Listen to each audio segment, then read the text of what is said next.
Okay, so the last thing in this lesson I want to talk about is something called staircase progressions. Staircase progressions is a term I've come up with for a compositional technique which I use a lot of the time. So I've already mentioned that I like my bass lines to be melodic, and I'll often use stepwise motion, so they'll either go down in step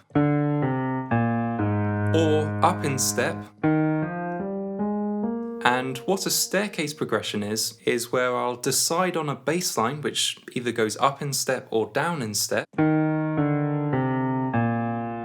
basically I'll try to find a chord that I can build from each of the notes in this bass line, and I'll just dedicate myself to finding a way for it to work with the melody. And there's always a way to make it work. So after this B section, I found myself on this C-7 chord with this shell voicing, and I decided that I wanted the bass line to just keep going down in step.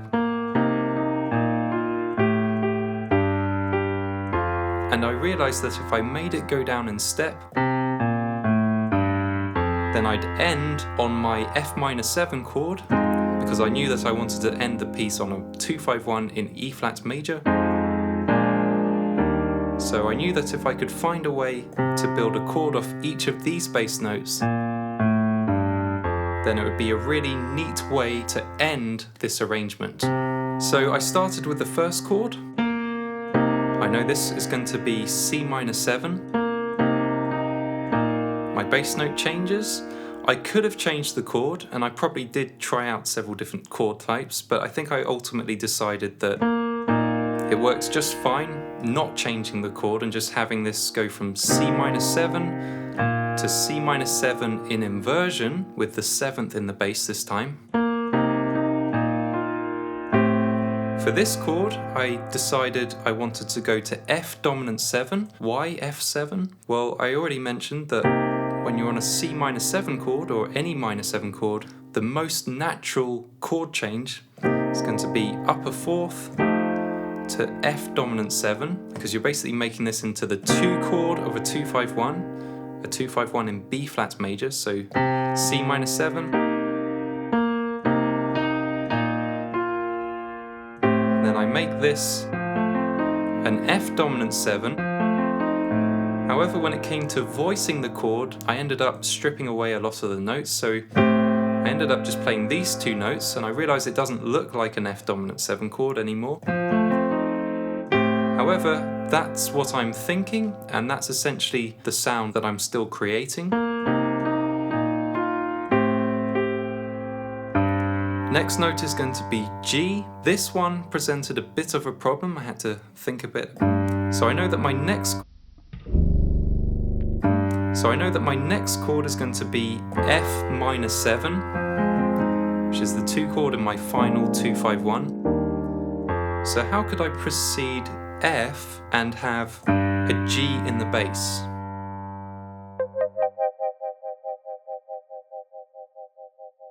Well, it would be nice to play some sort of C dominant 7 chord, because that would precede F very nicely, because dominant 7 chords resolve naturally down a 5th.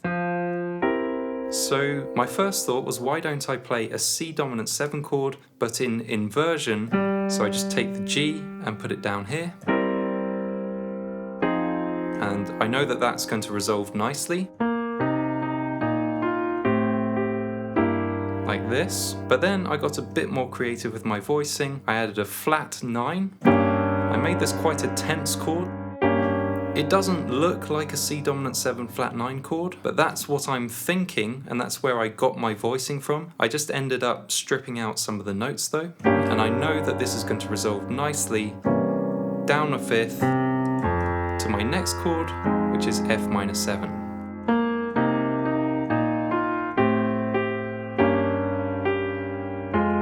And that's the hard part done. Now all we have to do is end with our 2-5-1 in E flat major.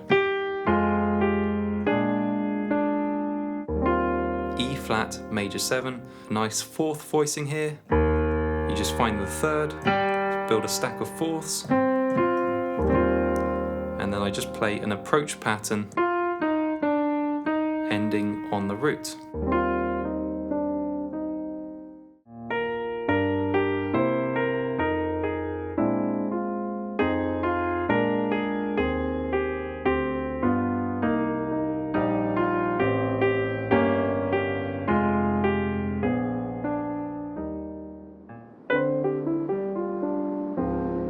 can also write staircase progressions ascending. So for example, if I take my arrangement of Hark the Herald Angels Sing, I arranged this one in G major, and I started on a G major chord, and then I decided to move up the scale in my bass line.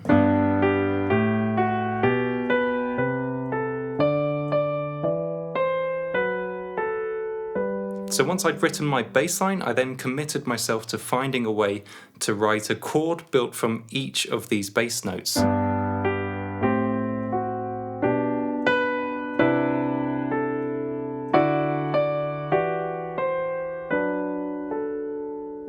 So it's always possible to create a staircase progression ascending or descending.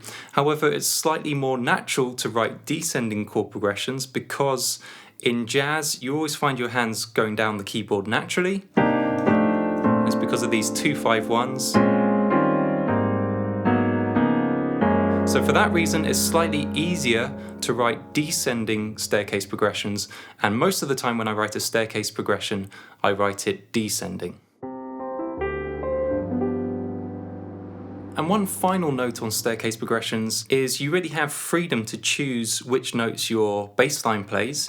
So you could go down through notes of the scale, as the examples we've looked at so far, or you can go for a chromatic approach and simply go down in half steps. And I actually did this in my arrangement of We Wish You a Merry Christmas. And in my arrangement, I decided to end with a staircase progression, starting on B and going down chromatically, and ending on a 2-5-1 in F major.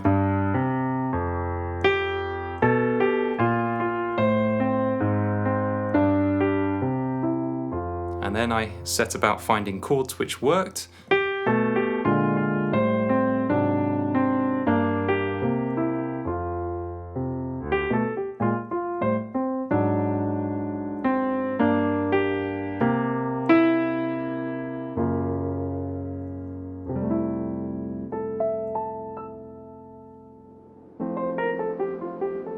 So this is how staircase progressions work. Staircase progression is just my term that I use for this arranging technique, and I use this a lot in my arrangements. Certainly a lot of my Christmas songs have it, but anytime I'm reharmonizing a well-known melody, I will try to fit in a staircase progression somewhere in the piece, usually at the very beginning or the very end, because this is quite a grandiose sounding technique. It's a good way to end a piece.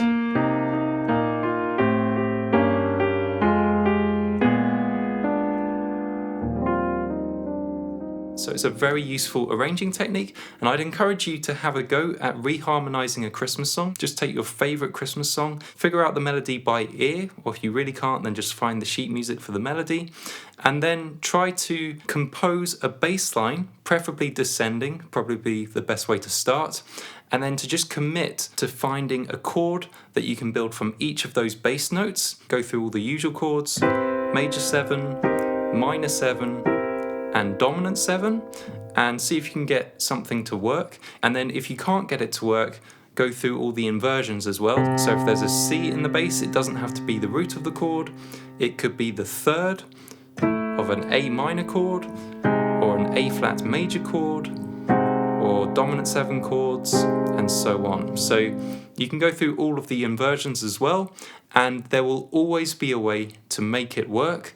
You just have to go through all of the combinations until you find something that works. So I really hope you enjoyed this video. If you did, I'd really appreciate a thumbs up. And if this is the first video of mine you've seen, make sure you don't miss out on future videos by subscribing to my channel. Now you can download the sheet music to my arrangement of Oh Christmas Tree absolutely free just by clicking on the link below, and you can print it out and start playing it today. So that's it for this one. I hope you have a great Christmas. I hope you enjoyed playing this piece to your friends and family, and I'll see you in the next video.